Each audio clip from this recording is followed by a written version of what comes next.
Yun ko lang dito kayo ng comment regarding po sa sinabi po ni Congressman Jay Kong Hoon po na kung hindi lang daw po kayo maagang nag-ambisyon na mag-presidente, tahimik daw po ang lahat.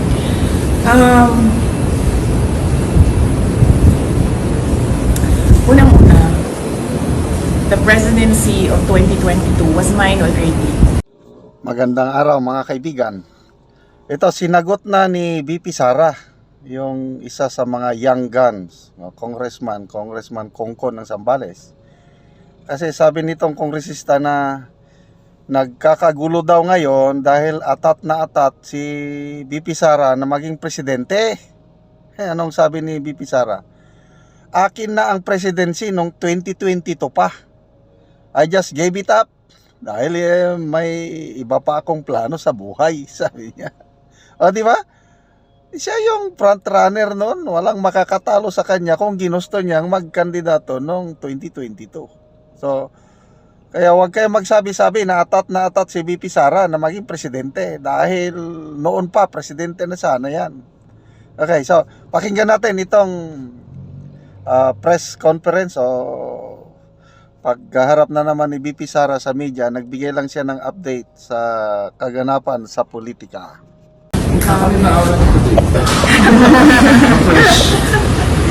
Nakatulog ako ng medyo mahaba kagabi. Thank you. Magbigay lang ako ng update sa inyo sa nangyayari sa taas. Magbigay lang ako ng update sa nangyayari sa taas. So, hindi ko na lang din banggitin yung mga pangalan kasi nag-request din yung mga patients na huwag banggitin yung mga pangalan nila. So, ang isang patient, may clearance na siya. Ang decision niya is umuwi muna sa kaibigan niya. Natatakot siya umuwi sa sarili niyang bahay. So, ang decision niya, pag-discharge niya dito, ay pupunta siya sa kaibigan niya. Doon muna siya titira. And then yung isang patient, waiting siya for discharge. At ang sabi sa kanya ng private doctors niya ay lumipat siya ng hospital. So, yun yung gagawin para sa kanya. Dahil po, bakit ito lumipat? Well, hindi niya nasabi sa akin. Ang nasabi lang niya sa akin ay yun yung gusto ng private doctors niya. Na lumipat siya ng another hospital. So, yun din yung gagawin niya kasi right now, yun lang din yung pinagkakatiwalaan niya, yung mga doktor. Tonight po siya lilipat. Nag-aantay siya ng kanyang discharge and clearance. Yung contempt order kay Atty. Zareka Lopez, dapat kung matatapos yung delay, ano pong balikan? Next time po ba or hindi na nag-lapse na? Malamang siguro wala na yon kasi nag-aantay na lang yung lawyer dito sa taas ng clearance from all the offices concerned. So, likely baka considered as nag-lapse na yon. But ang gusto lang talaga ng lawyer is merong document na nagsasabi na cleared na siya. Ma'am, if we may get your reaction sa nabanggit po ni President Marcos. Ang sinabi niya, ma'am, kinonfirm niya po yung pumalat na text message na nakalagay na in the larger scheme of things, Sara is an unimportant, so please do not file impeachment complaints. What are your thoughts, ma'am? Pinigil or he stopped in a way? Hindi naman ako mag-comment sa mga remarks ni President Marcos. But sorry, may nakalimutan ako na update sa taas. Gustong ipaabot nung dalawang patients ang pagpapasalamat niya sa inyo, sa media, kasi binantayan niyo daw sila at hindi niyo sila iniwanan. And gusto din nila magpasalamat sa mga doctors and lahat ng healthcare professionals na tumulong sa kanila. And of course, sa mga lawyers din na nag-assist sa kanila all throughout the crisis. So, isa din yun sa mga message nila galing sa taas. Salamat daw sa inyong lahat. At dahil daw may clearance na, pwede na rin daw, cleared na rin daw kayo from them na umalis or iwanan sila dito. Isa sa kanila lalabas sa complaint. Sure. Ang isa, nakaalis na. Oo, nakaalis na yung isa. Ang isa na lang yung nag-aantay ng clearance. Possible din po lumabas. Possible din po pa-discharge. Well, hopeful sila na merong ganon na mangyayari today.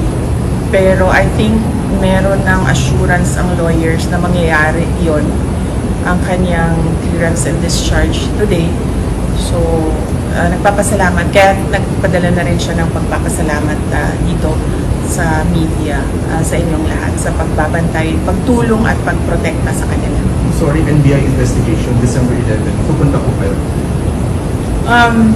I'll have to run my schedule day by day kasi nagbabago siya ngayon araw-araw dahil bigla na lang may nangyayari na mga bagay kaya hindi ko magawa yung schedule ko ng malayo pa. So, we do it day by day sa ngayon, yung schedule. So, hindi ko pa masagot kung pupunta ako sa December 11. Tsaka, ang isang consideration dyan ay sinusunod ko kung ano yung mga sinasabi ng lawyers sa ngayon. So, ano yung sasabihin or ano yung advice ng lawyers, yun yung gagawin ko. How about the Good Government Hearing Committee? Yes, oo.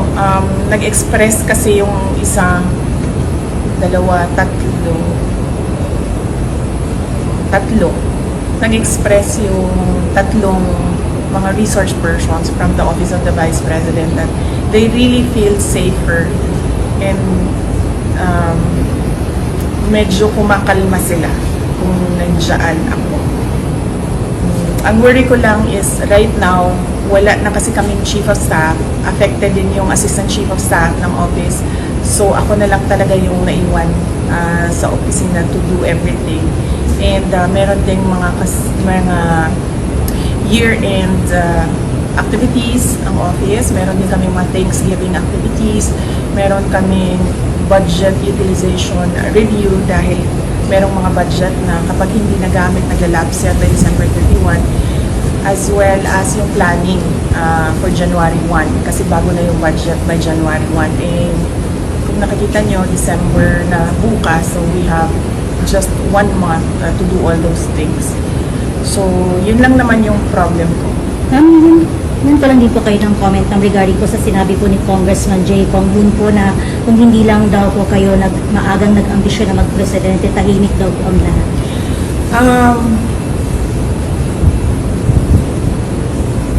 Unang-una, the presidency of 2022 was mine already. Na nanalo na ako sa surveys, lahat ng tao solid na, united na for my candidacy. Pero I gave it away because I felt I had to do some other things other than being President of the Republic of the Philippines. Pangalawa, hindi ako yung nagsabi sa kanila na magbukas sila ng investigation or inquiry in aid of legislation that is more like a political persecution and harassment of OVP personnel. So, wag nila akong i-gaslight into saying na ako ang dahilan ng kaguluhan na ito. Ang kaguluhan na ito ay nagsimula sa sa terrorism nila, sa harassment nila, sa threats nila, sa mga personnel ng Office of the Vice President. Ma'am, clarification lang po, nag-resign na po ba si Attorney Zulay? Hindi pa siya nag-resign, pero nagsabi siya na mag-i-indefinite leave na siya. So, once ma-cleared siya dito, she will file an indefinite leave from the Office of the Vice President. Ang sabi ng Presidente, never say never kung mag-reconcile kayong dalawa. Anong comment po? Will not comment on the remarks of President Marcos sa ngayon. Thank you. Message na lang sa mga supporters sa Senza Shrine. Yes, oo. Well, nagpapasalamat din kami sa mga supporters namin sa EDSA Shrine. And syempre yung iba pa na kahit hindi namin supporters ay nagpapalabas ng kanilang saloobin sa mga nangyayari ngayon. Dahil nagbabantay din sila sa mga pasyente natin dito sa Veterans Hospital.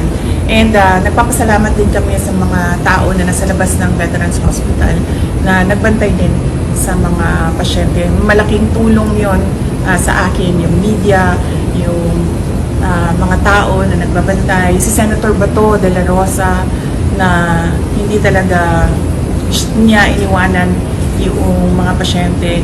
Si Senator Bongo na nag-substitute sa akin dito, ang laking tulong nun lahat, ninyong lahat sa akin dahil nakakadalaw ako, nagagawa ko pa rin yung mga iba kong kailangan gawin ng mga trabaho. Ma'am, tabo lang po ma'am. Ma'am, nag-usap na po ba kayo ni Fair RD lately? Thank you, ma'am.